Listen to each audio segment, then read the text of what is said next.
Eh ben, le moral remonte, non? Oui, ça va mieux, je me sens mieux ici. Un peu essoufflé, mais ça Un va. peu essoufflé par les embouteillages. On vient d'écouter un extrait de votre documentaire qui sera diffusé ce soir à 23h sur France 2, 23h15 pour être précise. Poutine, le nouvel empire et surtout une analyse très détaillée de ce nouvel impérialisme. Votre film, Jean-Michel Carré, raconte en réalité la fin d'un monde unipolaire, la fin d'un universalisme à l'occidental. Vous le dites, terreau des injustices, des inégalités finalement, ferment de l'exclusion qui a poussé les populations vers le populisme. C'est la fin de ce que Bill Clinton appelait victorieusement la démocratie de marché. Je voudrais qu'on revienne ensemble au début de votre film qui est très intéressant. Nous, on mesure mal l'humiliation qu'ont vécu les Russes au moment de la chute du mur. Oui, c'était pour moi très indispensable à revenir, alors que j'avais fait d'autres films Oui. pour critiquer toute la politique intérieure de la Russie. Et puis Poutine, depuis 2012, sa réélection, d'un seul coup, est sorti un peu de son pays, avec l'Ukraine et puis surtout la Syrie. Et c'était toujours étonnant de voir pourquoi ce peuple, en même temps, pouvait aimer ce personnage, le soutenir, alors que c'est un un lieu de non-droit, c'est une répression quand même très très forte, c'est pas de liberté de la presse. Et donc je me suis dit, bon, il y a quelque chose. À chaque fois que j'allais là-bas, on me disait, mais en fait, vous pouvez pas faire de film sur la Russie parce que vous ne comprenez pas l'âme russe. Je me dis, mais qu'est-ce que c'est l'âme russe? Et en fait, petit à petit, en parlant avec des gens extrêmement différents, je me suis aperçu qu'il y avait une histoire, en fait, très ancienne, qui venait de cette humiliation dont on parle jamais, jamais, notamment dans les pays occidentaux. Parce qu'en réalité, c'était une superpuissance, 340 millions d'habitants, et du jour au lendemain, c'est devenu un pays avec une population laissée pour compte. Et puis, vous le dites, avec les Américains et son général Goldman Sachs arrivant droit devant pour mettre la main sur les matières premières avec l'aide des oligarques. Oui, c'est ça qui est fou, c'est que en même temps, c'est pour ça qu'on parle de démocratie en Russie. Ils détestent la démocratie. Alors on se demande pourquoi. Parce que beaucoup viennent en France, les connaissent maintenant, ils peuvent. Et ben c'est cette situation en effet entre 90 et 2000 où en effet les Américains sont venus voir les Russes en disant regardez, vous êtes un petit pays, vous êtes écrasés, vous êtes plus rien. Enfin même c'est pas vous qui avez gagné la guerre, c'est les Américains. S'il n'y avait pas eu de front de l'Est, je veux dire le débarquement aurait eu lieu peut-être 2-3 ans plus tard. Et là, ils ont pillé complètement ce pays qui est devenu un pays qui a perdu 40% de pouvoir d'achat. Quand on dit aujourd'hui on perd 5% dans un pays, tout le monde a peur. Et en fait, à partir de là, il y a eu une humiliation et un déni de la démocratie.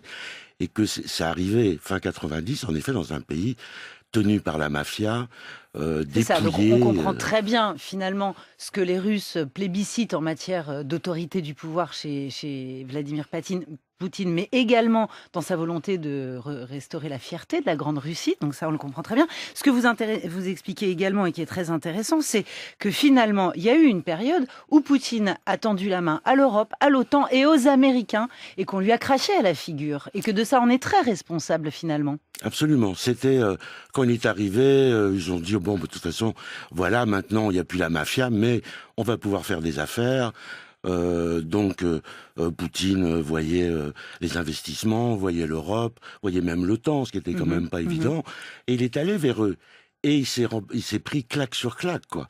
Et quand même, il y a eu le 11 septembre, c'est le premier à parler, à soutenir les États-Unis.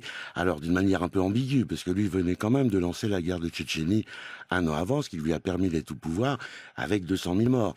Mais il essayait de dire, bon, quand même, regardez, le terrorisme, nous on le connaît, vous l'avez eu, on peut travailler la main dans la main.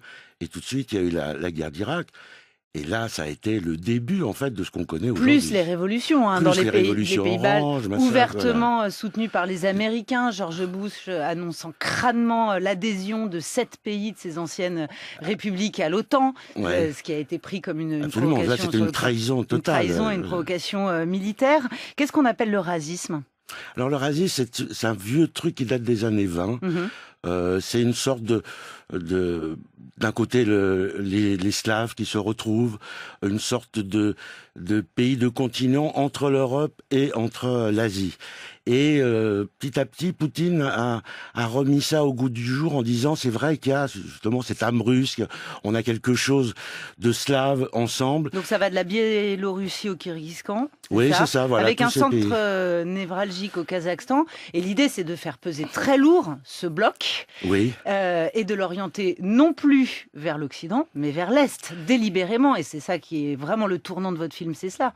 Oui, c'est-à-dire d'un seul coup, le rejet et les crachats à la figure, on peut dire, de l'Ouest vers la Russie, l'ont amené à se tourner vers l'Est, mais il faut pas oublier, il y a une peur quand même par rapport à la Chine. On a vu toutes les liaisons qu'il y a depuis quelques années avec la Chine, mais en même temps, les Russes ont peur, parce que la Chine, c'est une puissance énorme. Il y a la Sibérie, où il y a sûrement 200 millions de Chinois qui vont débarquer un jour.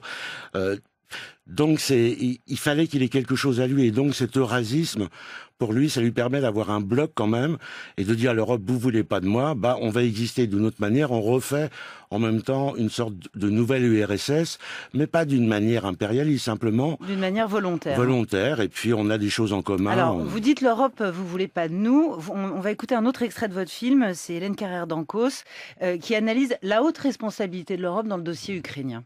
En 2014, l'Union européenne a traité avec l'Ukraine en disant « vous traitez avec nous, vous ne traiterez pas avec la Russie ». Ce qui était une déclaration de guerre. L'Union européenne a fait preuve d'une méconnaissance du problème abyssale. Et elle est très responsable. Je veux dire que les malheurs de l'Union européenne que l'on constate avec le Brexit, ils tiennent à ça, à son ignorance des peuples. C'est passionnant, Jean-Michel Carré. Oui, parce que c'est étonnant comment. Enfin, ce qu'on oublie, c'est qu'il y a des zones d'influence chez tous les grands pays. Et la Russie, parce que aussi elle était l'équivalent des États-Unis pendant la guerre froide. Ça reste dans la tête de tous les Russes, cette fierté qu'ils avaient d'exister. Ça, vous le racontez bien, hein, l'annexion de la Crimée, justement, dans le dossier ukrainien, ça a été le ferment d'une popularité quasi sans faille pour Vladimir Poutine en Russie. Totalement. Alors que du côté de l'Occident, c'était une catastrophe, c'était une honte, c'était une annexion, c'était de l'impérialisme, tout ce qu'on veut. Et au niveau des Russes, c'était enfin, on retrouve notre Russie, parce que c'est là où ils allaient en vacances. Il y a des tas de romans qui sont écrits sur la Crimée. Pour eux, c'était évident. Et puis, il n'y a eu aucun mort. Enfin, je veux dire, ça s'est fait d'une manière relativement douce. Relativement douce. Donc, mais à partir de là, on a fait l'Occident a fait des blocages, a fait au niveau économique, c'était très dur. Et donc, ils n'ont pas compris au niveau de des Russes, ils voyaient à nouveau l'ennemi américain, l'ennemi occidental, alors que pour eux, c'était quelque chose de très sentimental. Vous reconnaissez ça ? C'est-à-dire que justement, il y a menaces et sanctions de la part de l'Occident après l'annexion. Vous vous dites bien d'ailleurs d'une hypocrisie totale, hein, parce que on a posé des embargos sur certaines choses, mais sûrement pas sur le gaz et les hydrocarbures. Plus on humilie Vladimir Poutine, plus il est soutenu par sa population. Ça, c'est une chanson qui dit allez-y, allez-y, allez-y avec vos sanctions. Nous, on manque de rien. C'est un type dans sa cuisine avec sa femme, ses enfants, et puis la table est pleine de trucs à bouffer. Donc voilà, donc ça galvanise en réalité derrière lui. La dernière partie de votre film explore, et ça c'est relativement peu fait dans les analyses en France, le modèle de société que propose Poutine en matière de religion notamment, puisqu'il propose, dites-vous, une société multiculturelle, extrêmement tolérante, qui ouvre une grande place à l'islam, et ce qui lui permet là aussi de transformer totalement le rôle qu'il peut jouer dans les relations internationales, puisqu'il va, grâce à ça, se poser en intermédiaire avec le Moyen-Orient. Alors, la place de l'islam dans la société russe aujourd'hui. Alors, c'est très étonnant, parce que quand même, la Russie, c'est un pays qui a entre 18 et 20% de musulmans, et depuis toujours. Et même Poutine avait dit, mais même avant les années 1000, c'était les musulmans qui étaient avant en Russie. Donc, quelque part, on a affaire avec eux. Et c'est là où, d'ailleurs, on voit l'incompréhension même des partis d'extrême droite qui toujours se mettent Poutine comme vraiment un grand homme très fort et tout ça, et qui sont très proches d'eux. Vous voulez dire de nos partis d'extrême droite? De nos partis d'extrême droite, absolument. Et qui, en fait, par rapport à l'islam, alors non, ça n'a rien à voir. Mais ça n'a rien à voir. Et c'est d'autant plus passionnant que vous racontez bien comment, en une génération, ce pays qui était complètement athée est devenu un pays extrêmement religieux. C'est l'orthodoxie dans toute sa splendeur. C'est vraiment le deuxième pivot du pouvoir russe. Et là-dedans, on inaugure la grande mosquée de Moscou. Et on offre une place prépondérante et un dialogue aux musulmans. Oui, essayons d'imaginer, nous, en France, par exemple, un président de la République inaugurant, parce que aussi, ils auront mis de l'argent pour faire une énorme mosquée, quand même 10 000 places, en plein Paris. Je veux dire, c'est impensable. C'est impensable. Impensable. Et lui, il le fait, et c'est tout à fait normal. Et ça l'aide, en plus, comme vous le disiez, au niveau géostratégique, c'est-à-dire qu'il a une liaison avec les pays musulmans où il est très apprécié, très reconnu, parce qu'en effet, il est tolérant par rapport à ça. Alors, il est tolérant, et en même temps, vous dites bien, c'est un islam soumis à un État fort. D'où le fait que, justement, dans les pays arabes, il soutienne, lui, tous les régimes autoritaires face à l'islam, à la menace de l'islam radical, selon lui. Oui, c'est là où il faut, pour moi, c'était important, c'est de montrer qu'est-ce que c'était cette personnalité de Poutine, qu'est-ce qu'il avait dans sa tête, quelle était sa mission. Je le disais depuis le premier film, qu'il a une mission. Et c'est vrai qu'en même temps, il mélange et le tsarisme, et le stalinisme, et l'orthodoxie. Et avec tout ça, en même temps, il est très ouvert par rapport à l'islam, mais pour lui, c'est pour ça qu'il y a toujours des problèmes à l'ONU, au Conseil de sécurité. C'est-à-dire, il dit la souveraineté des peuples. Alors, bien sûr, quand il y a un dictateur, nous, occidentaux, on dit il faut faire tomber ce dictateur. Le problème, c'est plutôt de dire c'est au peuple de lutter et de faire tomber leur dictateur. S'ils ne le font pas, il faut une stabilité. Et à partir de là, on travaille avec eux. S'ils nous demandent de les aider pour la stabilité, enfin la stabilité, c'est à leur peuple. Nous, on n'intervient pas au-delà. Donc c'est pas facile pour nous qui avons cet universalisme qui est philosophiquement très, très juste, mais vouloir l'imposer. Mais inopérant. C'est ce que vous montrez bien, c'est ce que vous montrez bien. Et de toute façon, vous montrez bien le champ des incompréhensions, finalement, et des malentendus entre l'Occident et les volontés et les discours poutiniens.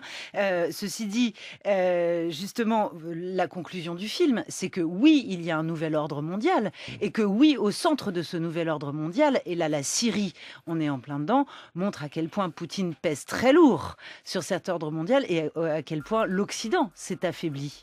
Complètement. En fait, il a joué sur la faiblesse, l'incompréhension, les vœux pieux de l'Occident qui dit bien sûr, on veut pas qu'il y ait des tueries, c'est vrai que c'est monstrueux ce qui est en train de se passer, mais en même temps, tout est parti de la guerre d'Irak depuis 2003. 1 million de morts, on l'oublie. C'est presque, c'est dans les poubelles de l'histoire. On oublie l'assassinat de Kadhafi, qui était en effet un dictateur, mais depuis, tout est cassé. Donc, Poutine a beau jeu de dire, regardez ce que vous avez fait. Et il le dit à l'ONU, en disant, mais est-ce que vous êtes responsable? Qu'est-ce que vous avez fait? Regardez. Et après, on pourra discuter. Et c'est étonnant qu'on n'arrive pas à avoir une discussion globale, une unité entre l'Occident et la Russie pour essayer de résoudre ces problèmes. Merci Jean-Michel Carré, on a réussi à la faire cette émission. Vous dégoulinez de transpiration. Et moi, je me suis fait un peu peur, mais c'était formidable de vous avoir. Poutine, le Nouvel Empire, France 2, 23h15. Bonjour Ali Rébéi. Bonjour Sénat de Villers. Ce matin,